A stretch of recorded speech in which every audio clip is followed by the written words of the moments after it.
meeting. He's had a few ideas. He's had to go back to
Start.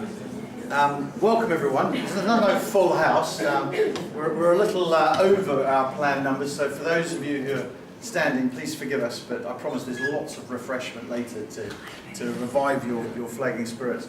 My name's Paul Ellis. I'm the medical director at LOC, and it's really a privilege to be able to host this evening. And there are some very, very special people tonight who are going to be speaking to you about a subject that is incredibly important, and perhaps, certainly within the oncology spectrum, we don't often talk about enough. And I know we've got some people tonight who are absolutely world-class in this area. And I want to just say a few words about each of them, if I may, and then I'm going to hand over to Peter. The first person, and the person who really made this all happen, is this lady in the front row here. For those of you who don't know, this is Gemma Levine.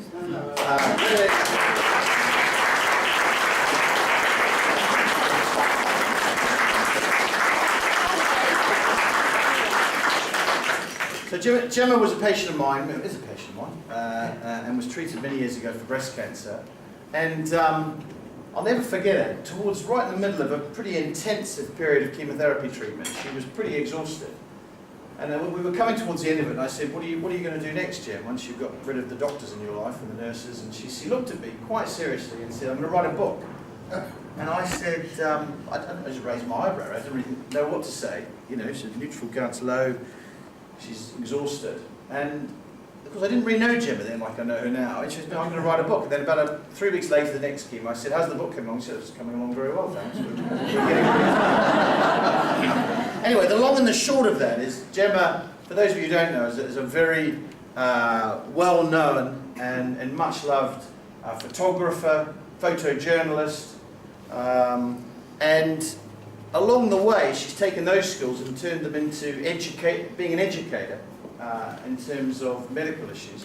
And she wrote an amazing book about her breast cancer experience, filled it with incredible photographs, because that's her absolute expertise, but also managed to educate a generation of people, many of whom have gone on to have treatment here. And I remember thinking at the time,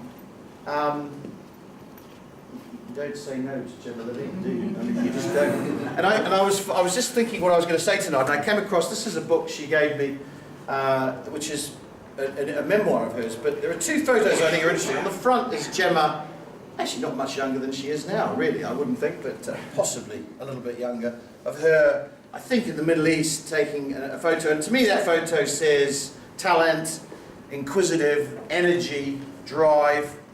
But it's this photo here. This is, for those of you who you may not be able to see this, but this is a photo of General Moisha Diane. And I'm told that it wasn't that easy to get photos of General Moisha Diane at a certain point. She does. And we were talking about her lymphedema problem. And in the same way, she said to me, well, there doesn't seem to be much about lymphedema. You know, who are the people that are involved? And so we got talking, and I remembered a colleague of mine called Professor Mortimer, who is without question an absolute world authority in this area. And I put them both together, and I wasn't sure what would happen, and I'm sure Peter will give us some anecdotes. But what's happened is an amazing chemistry between two very talented people, and out of that has come a fabulous project, which you're going to hear about tonight, but absolutely with the aim of pushing forward our knowledge and understanding of lymphedema. And so I know Gemma's going to say a few words over, but first of all, Gemma, thank you for being the driving force. And secondly, I want to introduce Peter Mortimer. So Professor Peter Mortimer is a consultant at St George's and at the Marsden. Without question, to me, the eminent figure in this area, certainly across Europe, and I would think one of the leading figures in the world. A man of huge knowledge and expertise, and also incredibly humble, and someone who always has something sensible to say about this incredible topic. And Peter's going to give us a few words in a moment. And then Peter will introduce another colleague of his called William Bill Rapici, who is the CEO of the Lymphatic Education and Research Network, which is the world's leading non-profit organisation fighting lymphedema. And Bill's going to give us his perspective, which I know will be fabulous. And just we were just Peter and I were just laughing today. It's how we first met. We've known each other a long time. Peter, you don't look any different to when I first met Peter about 25 years ago. I'm a little heavier in my colours, my hair colour's a little different. But Peter and I met at the Marsden, and there's a man right at the back called Professor Martin Gore, who was one of the people who recruited me to the Marsden and had many happy years there. We were laughing, but I'd like to say that my recruitment interview was a very formal process done with 20 people sternly looking around the table. Actually, it was done on the back of a yacht, about 3 beers in Australia, and he was reminding me of that. So without further ado, I'd like to introduce Peter to talk to us about lymphedema. And Peter, thank you for giving up your time and coming along tonight. Thank you very much. No, thank you very much, Paul. We're indebted to you and the LOC for hosting this event, and again, apologies to those who are unable to sit down, but it's nice to have a buzzy launch, and I think we're just grateful Professor Gore's sitting down, because otherwise we might have to seek first aid halfway through my talk.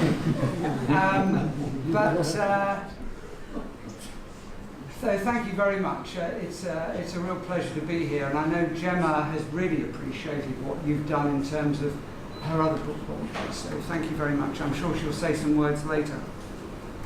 Now my role is really to just try and tell you a little bit about this book. People asked me earlier, was I going to read it tonight, and I'm certainly not going to read it, but I'm going to tell you a little bit about lymphedema. I know most of you here will know about lymphedema, but I just want to start, as I did with the book, in simple terms, and explain how this project evolved.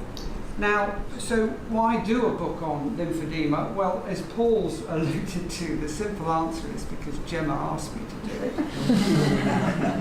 The real answer, though, is that it's a very, very common disease, and yet it's very neglected, and it's just not appreciated in healthcare today. So the purpose of the book is trying to get attention for lymphedema, and I'm sure Bill is going to endorse that view. So any sufferer of lymphedema will tell you that they've usually struggled to obtain a diagnosis or treatment.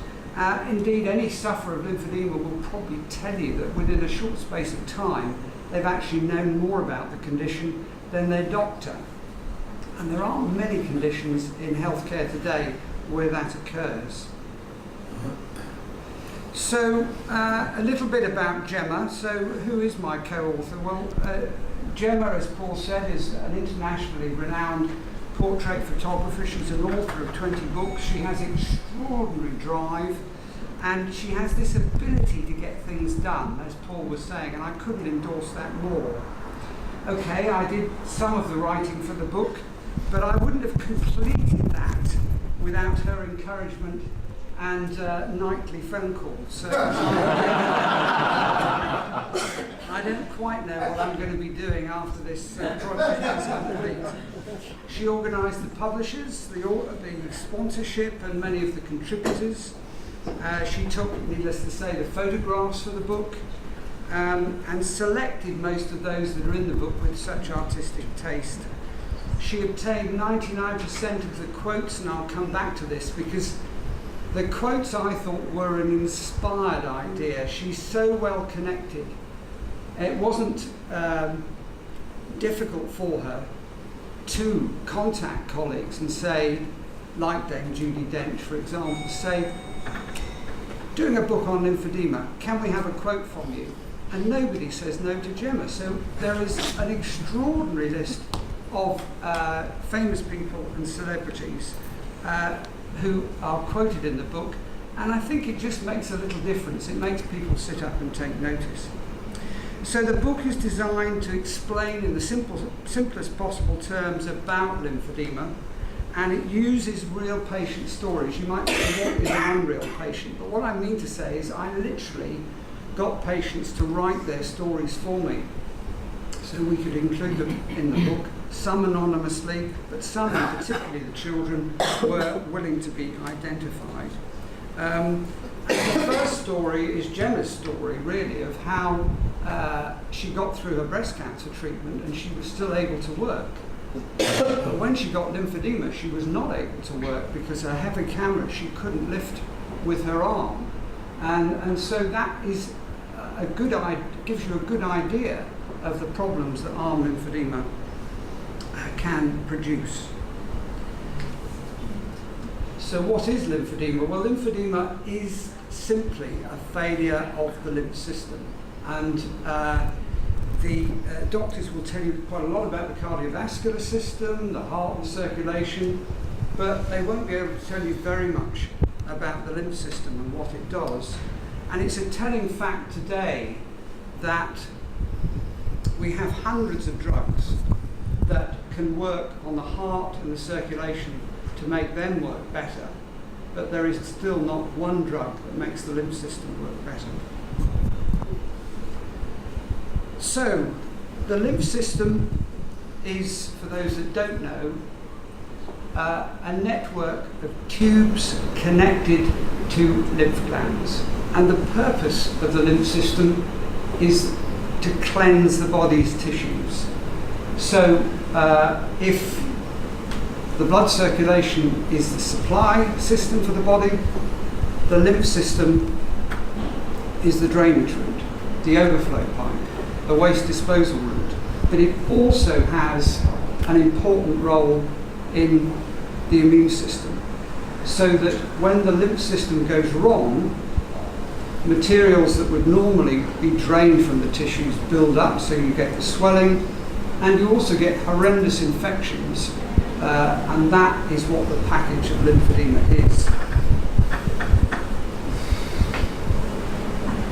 Lymphedema is arguably as common as Alzheimer's disease and much more common than AIDS or multiple sclerosis, and there are increasingly good data to support those bold statements.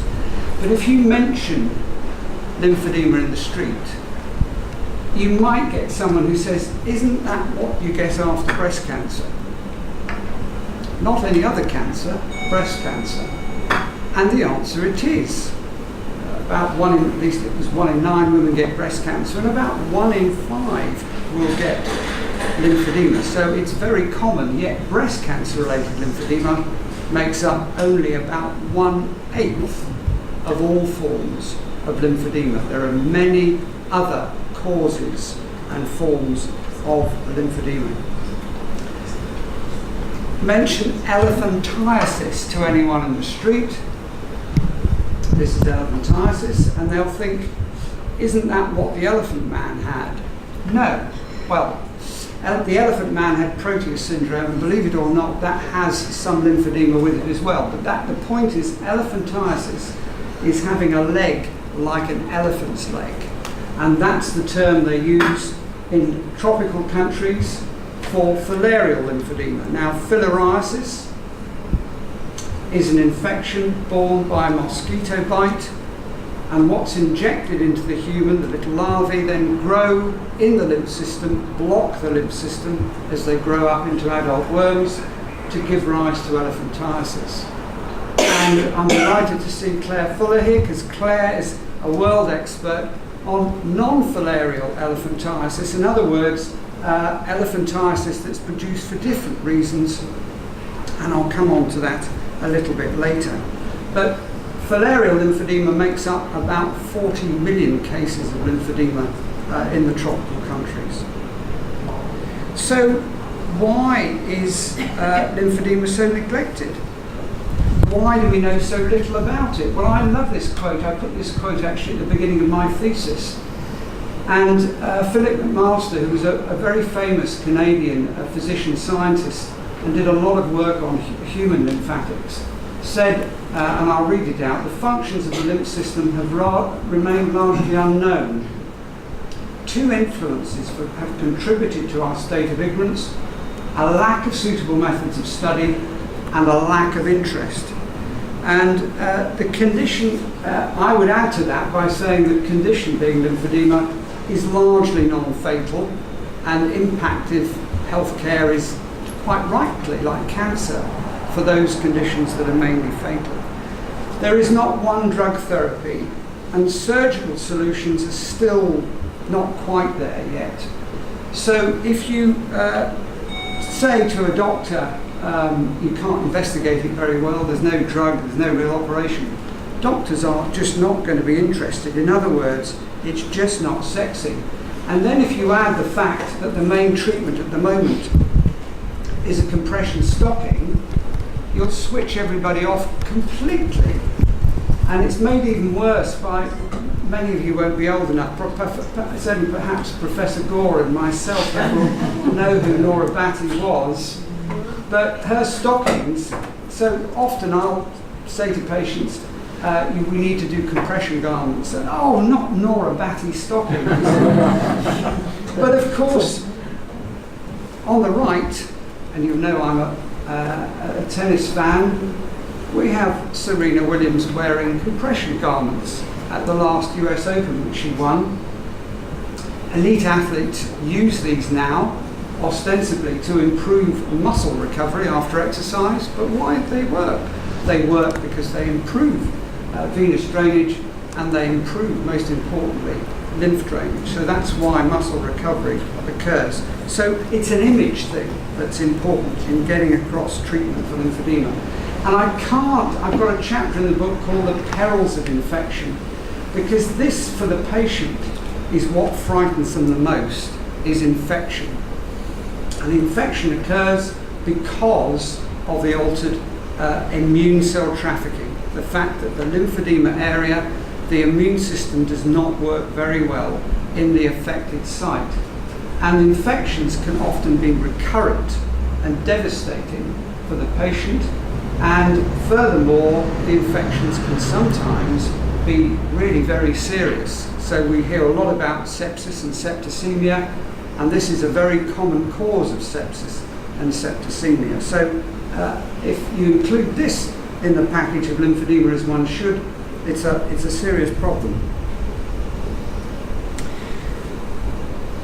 I said lymphedema is not fatal, but we have learned through our genetic work, and I'm so pleased that the team's here tonight, we've managed to discover a number of genes for lymphedema, and we then learn about the other effects these genes have on the lymph system, the immune system, the bone. So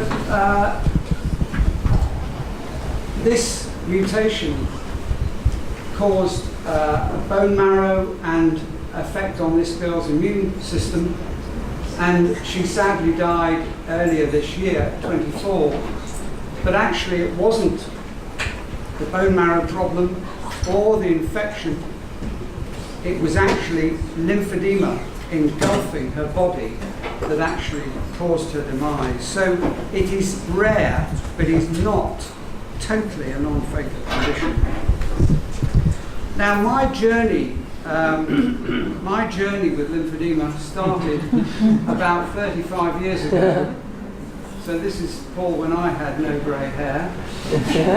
And why we're here today is, on the left of me in the picture is Professor Terence Ryan, Professor of Dermatology in Oxford.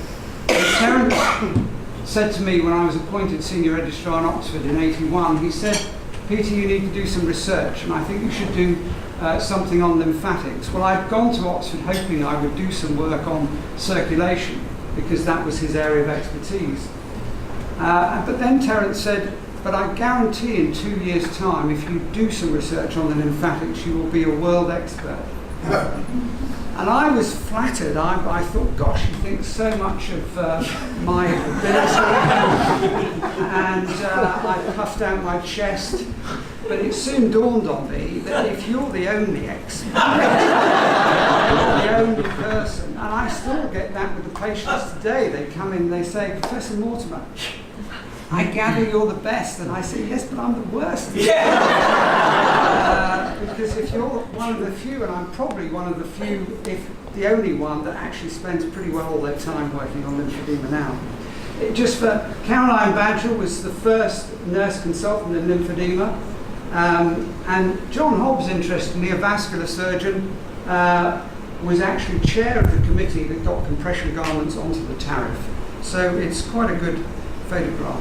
Now, soon after I was appointed as consultant at the Marsden and George's, I did this book with Caroline for the first edition, and it's only a small little book that was meant to try and advise patients how to understand and manage lymphedema.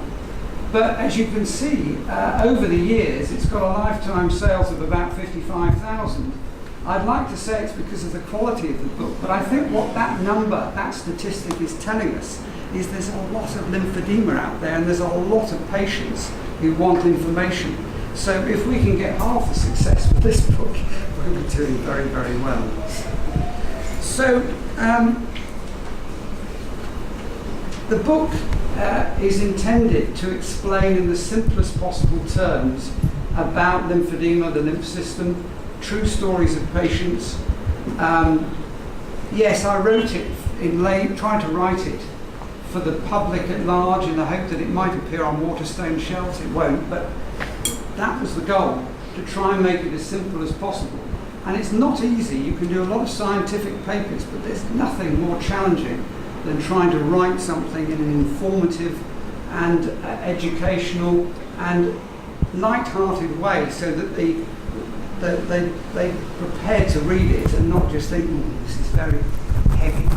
And as Michael said to me, you don't want it like Wikipedia. So that was very much in the forefront of my mind. Gemma did the photographs, of course, and we had a great time. We wanted to get this book with global representation, and so she couldn't go to India, and I didn't want her to get cellulitis in India, so that was fine. So with the Apple technology that she was using, we were able to do FaceTime and tell the team, Dr. Narahari's team in Kerala, what photographs to take. So those photographs have then been used in the book. Sadly, the Ethiopian story, Claire and Paul Matz couldn't get us photographs because of it was a war zone at the time that Paul was due to go out. And there are moving stories in the book. On the left, another child with lymphedema. Arabella's agreed, and her parents agreed to be identified. She has lymphedema everywhere: eyes, face, arms, legs, feet, and internal organs. And it's a really serious problem. And again, a mutation identified by our group is the cause of her lymphedema.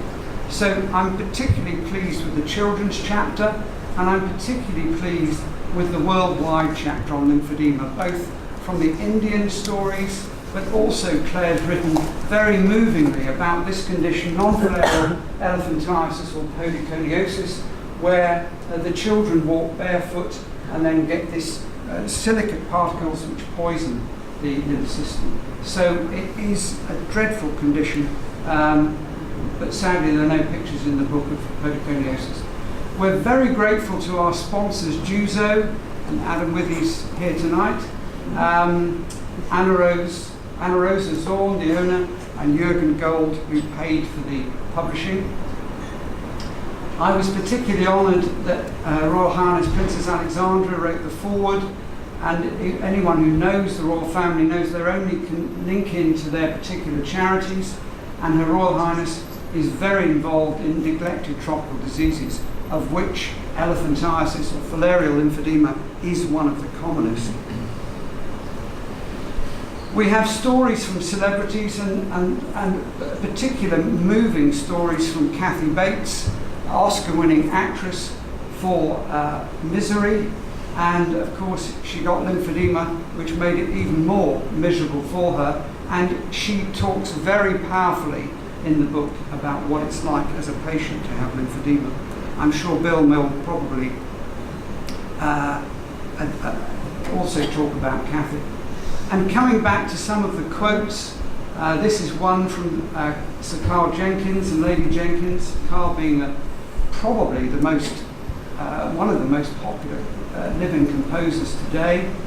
And it also illustrates the problem that lymphedema can create. So in the case of a musician, such as a violinist, they have to stop working. It's just not possible sometimes to keep going.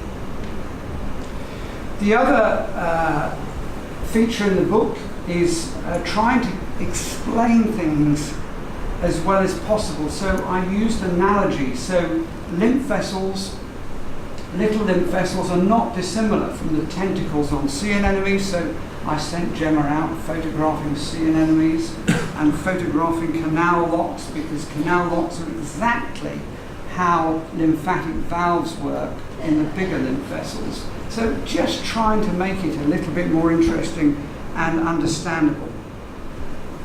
And of course there are big sections on the psychological aspects of lymphedema. So we have been talking very much about the physical aspects of lymphedema, but here you see Tanya looking lovely and happy on the left, but not quite so happy when she looks down at her lymphedema leg. And she's another patient who's had life-threatening infections as a result of that lymphedema. And we have treatments, and particularly featured is pioneering surgery. Kelvin Ramsey, my colleague at the Marsden, plastic surgeon, introduced LVAs, lymphatic-venular anastomosis, to the UK. But it was Gemma asked the Oxford team to describe the surgery in lymphedema, so that's featured in the book as well. So to finish, I'd like to thank our publishers, Elliott and Thompson, and particularly Jenny Condell, who couldn't be here tonight, and she'd done an enormous amount of work in often difficult circumstances to produce the book, and I hope you'll agree that it's a very nice finished product. I'd like to thank Michael Bernstein, particularly for sound judgment. I'd like to thank my family, my wife Penny, whose professional knowledge and sound judgment was invaluable really to the style and tone and the way the book reads. But I think my thanks are also to the patients, and in particular the children. This is another patient, Rafa, who has written himself, he's 7, and he's written in the book. And Raphael was, needless to say, named by his mother after Rafael Nadal, because she loved Rafael Nadal so much that she named her son Raphael. And little did she know that a few years later, because of his lymphedema, we'd meet and I could take him to Wimbledon to play tennis. You'll notice he's got his compression gloves because he's got boxing glove hands from his lymphedema. Any adult wouldn't be able to hold a tennis racket, but because he's a child and they adapt so well, he manages to play. So I thank all the contributors to the book, including the patients. And I hope the book raises awareness so that someday there will be more interest, more research, and better treatments for this disease. So thank you very much.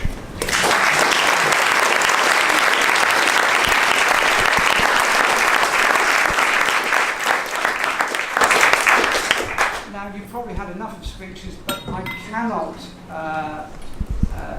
I've got to introduce, I'm very honoured that Bill Rapizzi, who's, as Paul said, CEO of Lymphatic Education Research Network. This is the world's leading non-profit organisation promoting interest and seeking to prevent, improve treatment, and look for cures for lymphedema. And Bill has flown over specially for the launch of this book, and I'm really honoured that he's been prepared to do that. And I think Bill, I've asked Bill to say a few words, really trying to put lymphedema in perspective and what this book might do worldwide, or at least on the other side of the pond. So Bill, it's a real honour to have you here, so would you like to say a few words?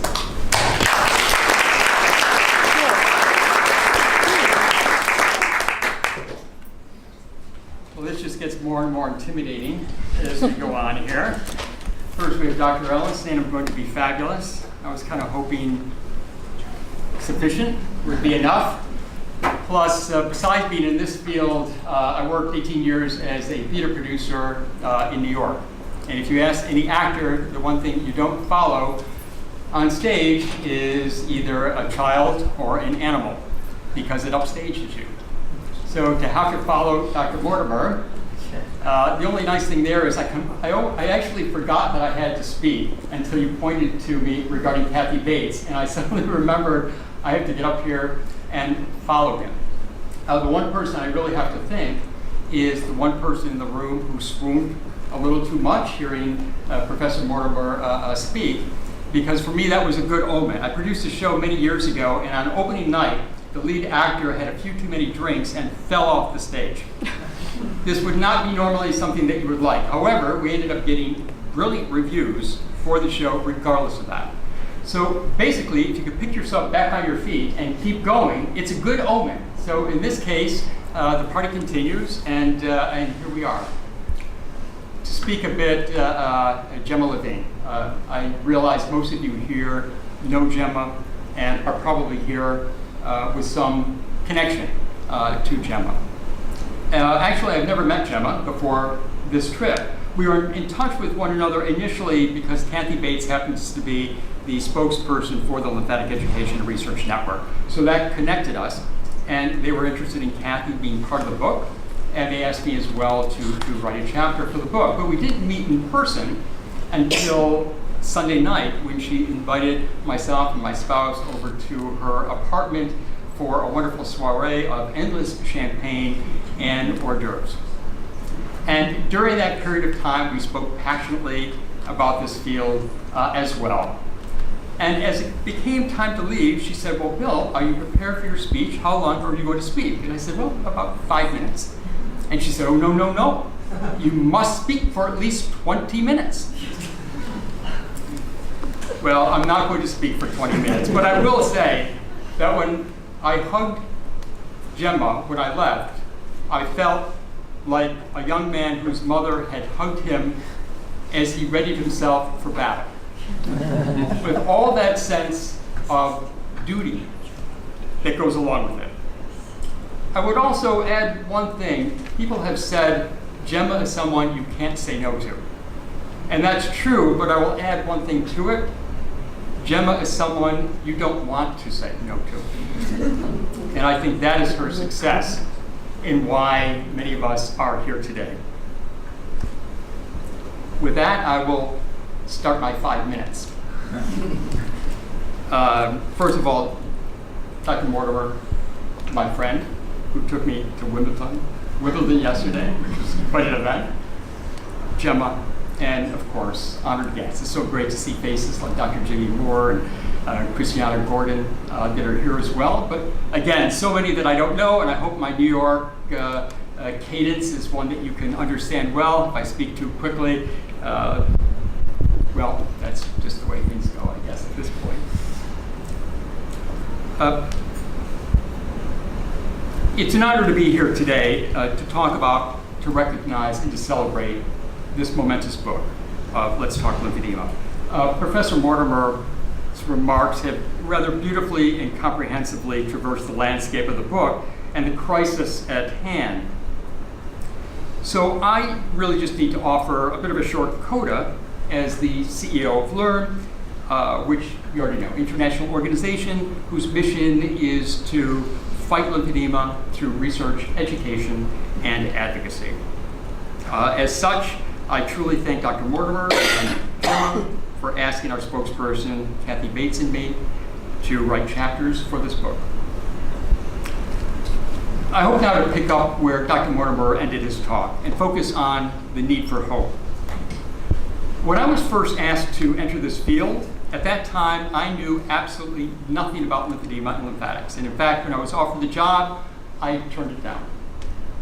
I then went out and began speaking with people about this job offer I had, and inevitably the people I talked to, who were some of the most brilliant people I knew, gave me responses at first, I have no idea what you're talking about, followed by, my mother has that.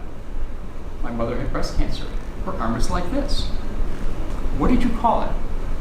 I was at a doctor's house shortly afterwards, talking about this disease that they seemed not to know with him and his wife. She raised her leg in the air as we talked and kept pointing at her ankle. The doctor was saying, what are you talking about, honey? Why are you pointing at your ankle? And she says, I don't know the name because my doctor has said I have drainage issues since I was a little girl and I need to wear compression. What did you call it? Suddenly I began to realize there was a larger issue. I thought as well, perhaps is it that there are only a few people that are affected by lymphedema? I then found out there were up to 10 million Americans who have this disease. Now this was a curiosity. I spent a lot of my life working in developmental disabilities. I spent a lot of my life in infectious diseases in this country and in Africa as well, yet this was a total blank to me. So I went around to other organizations. The MS Society in the United States, 400,000 people have MS. AIDS, about 1 million people are HIV positive, about 300,000 have AIDS. Parkinson's disease, a little over 1 million. ALS, under 30,000. What is going on here? I'm very curious. And yet when it came to this disease, which encompasses more than all of those other diseases combined, there was just silence, and it remained unknown. Clearly, I was inspired to take the job. The board of directors was quite clear. We're not looking for an expert in lymphedema and lymphatics. We already have all the experts in lymphedema and lymphatics that are connected. Dr. Mortimer is one of our members of our Scientific Medical Advisory Council. So that was covered. Then could it be that the impact of lymphedema is so mild that it isn't much cause for stir? It goes a little deeper. 2 days after I took the job, I met 2 women who have lymphedema. And I said to them, tell me, what is it like to have lymphedema? And the first response was, well, there are worse things in the world. My response was, my heavens, if there are worse things in the world, perhaps I should be out doing those things instead of spending my time on this. To that they said, do you want to know what it's really like? I said, of course. I said, fine. Imagine you're carrying 15 pounds of weight on this part of your body, you're not carrying on that part of your body. You can't wear clothes anymore. Your husband is not interested in being intimate with you any longer. You love to travel the world, but now you have lymphedema. So high altitudes exacerbates it and causes it to swell. So going into airplanes, going to high altitudes becomes an issue. She said, do you like to go out to lunch with your friends?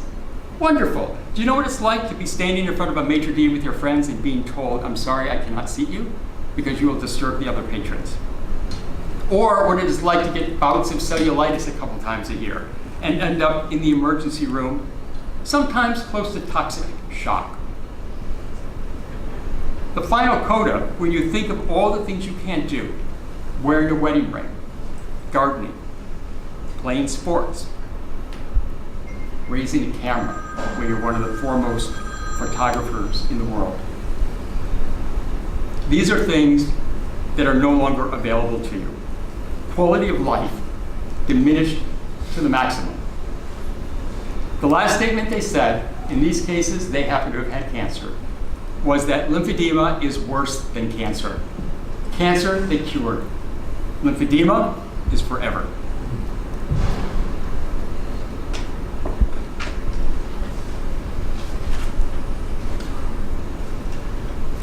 Finally, resign yourself to a lifetime of daily wraps, massages, pumps, and pain. You have lymphedema, it is forever. Your doctor downplays its significance, your family can't remember the name of your disease, and you feel alone and isolated as if you are the only one in the world suffering from this disease. It is against this backdrop that Academy Award-winning actress Kathy Bates, who has lymphedema in both arms as a result of a double mastectomy, joined Learn as a spokesperson. We need to bring awareness, information, and comfort to the millions with this disease. And this is why it is so important for us to participate in and support this comprehensively informative and accessible book by Professor Mortimer and Gemma Levine. Not only does this book share all the information one might need to understand this disease, it gives us Gemma's beautiful and haunting photographs which bring lymphedema to life for us. Consider that up until now, books offered photos with black strips over eyes or dismembered limbs to protect the privacy of patients. But how do you ever understand a disease if you can't look into the soul of the person who suffers from it? Look into the eyes of this book's photos of Kathy Bates, or Arabella, or Raphael, and you see a heartbreaking stoic dignity in the face of a lifelong affliction. These are the champions, coming forward to put a face on lymphedema. Look closely, because only then do you begin to understand the disease and what it is. And it is with the understanding that this brings that you find yourself leaping to the forefront of this cause. So, once patients know that they are not alone, once they understand the nature of this disease, once they realize there are treatments to ease their suffering, and once they see that there is reason to hope for medical advancements, two things will result. First, the psychosocial cloud that hangs over this disease will begin to abate.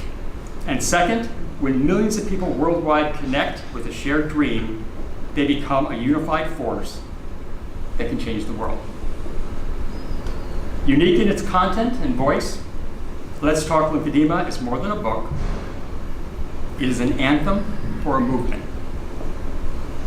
I truly thank Professor Mortimer, Gemma, and all of you today for letting me share in this seminal moment that marks the launch of this marvelous book, Let's Talk Lymphoedema. Thank you.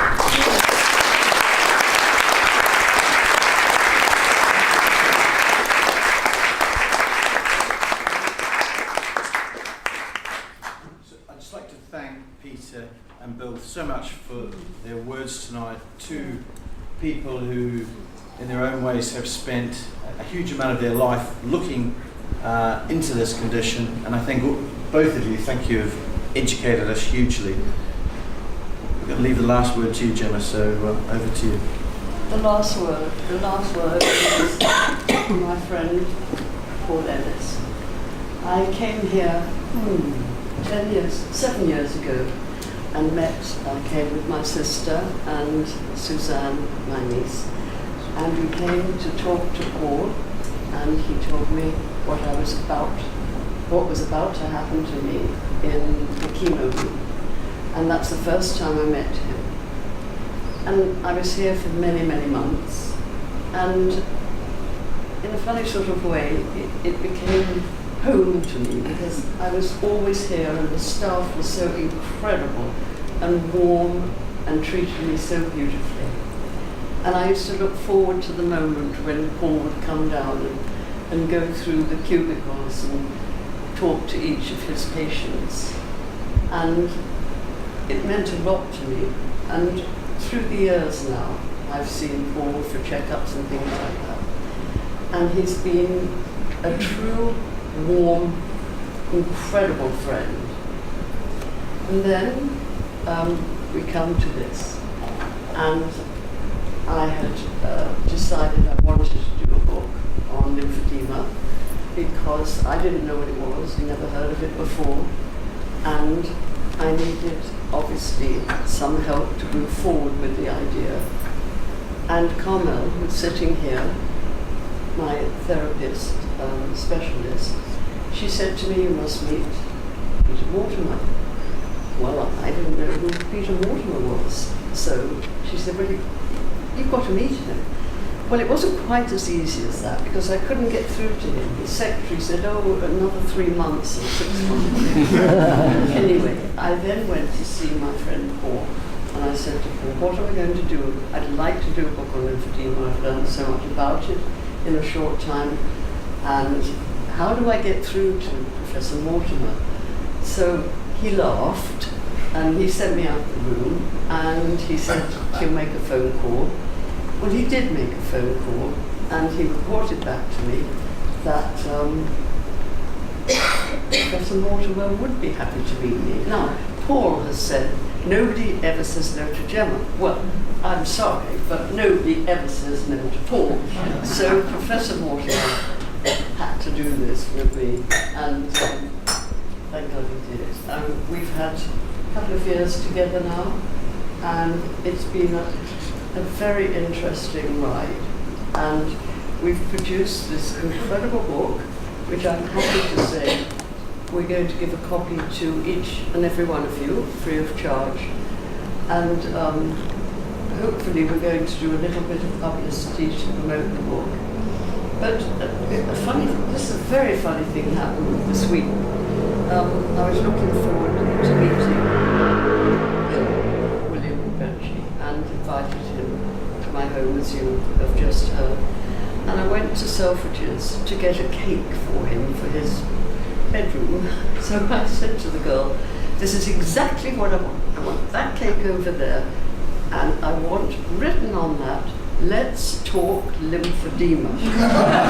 So she looked at me a little bit blankly, because all these cakes are "Happy birthday, Joanna," "Hello, Sonia," whatever. So she looked at me and she said, "Lymphedema," she said, "is that a boy's name or a girl's name?" He got the cake. And again, finally, I must thank Paul and his fantastic team, Marcella and Tina, who have been incredible to give us this evening tonight. Paul's, I don't know me either. He's been so fantastic to me because each time I've brought out a book, he's supported me and he's given me a wonderful reception, and tonight is exceptional. Paul, thank you very much. And Marcella, wherever you are, I can't see you. Is she there? Oh, there she is. And Tina, and all the staff. Many thanks.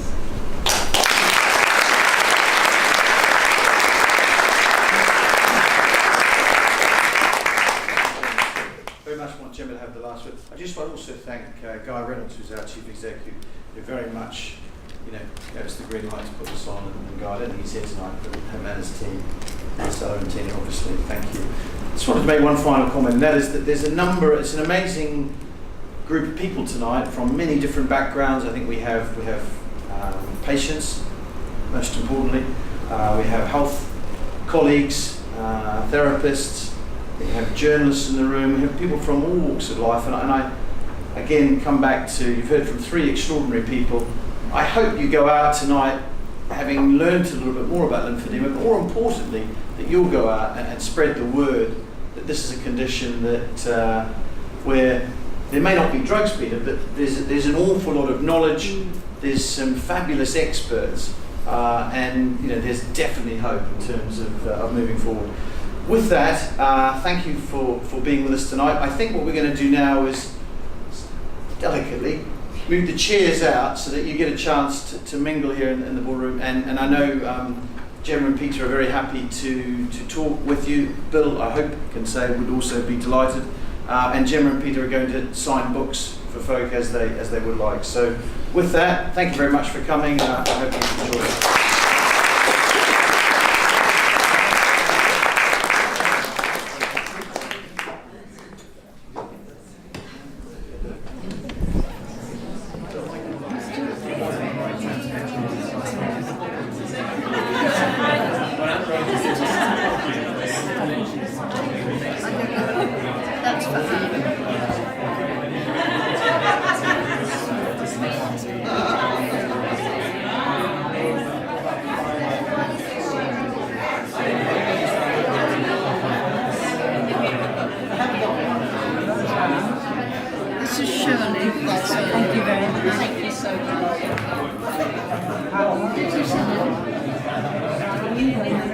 Thank you.